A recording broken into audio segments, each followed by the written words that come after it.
You may have heard that you need to go big or go home when it comes to creating habits to reach your goals. And just the thought of that can be exhausting.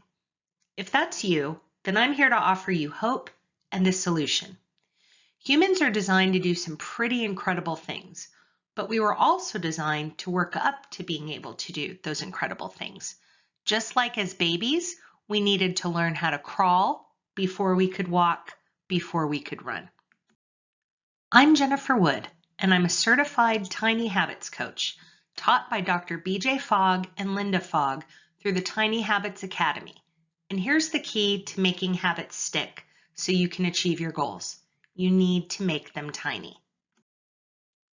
A habit can happen when three things come together: motivation, the ability to do the habit, and something to prompt you to do the habit. However, most successful habits can only happen when we start tiny, and then we start to build momentum so that the habit happens often and grows. Let me give you an example.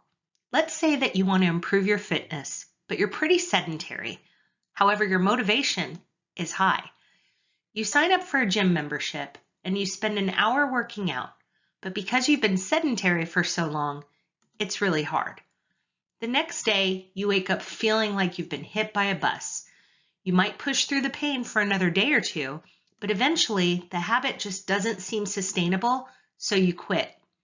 In the Fogg behavior model created by Dr. BJ Fogg, anything that falls below this action line is usually not sustainable.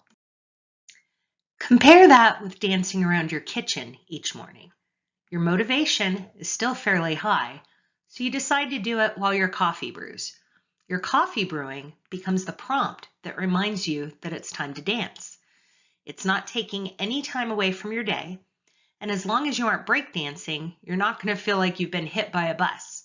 Instead, it's small and it's easy, so you keep doing it. Eventually, you start getting more fit and your body craves more movement. Maybe this is when you join the gym. But by now, you have some understanding about what works under your belt, and so instead of doing an hour of intense exercise, you start with something small.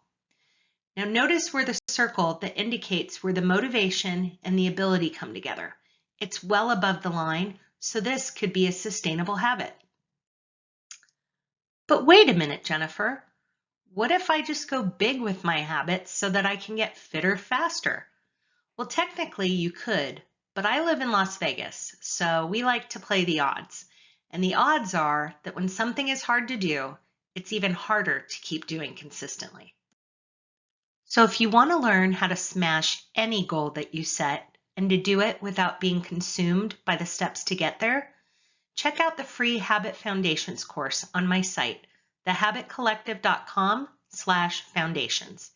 You can also access my blog from the same site and get even more information on habit building. No more go big or go home here. Instead, let's go tiny and go faster.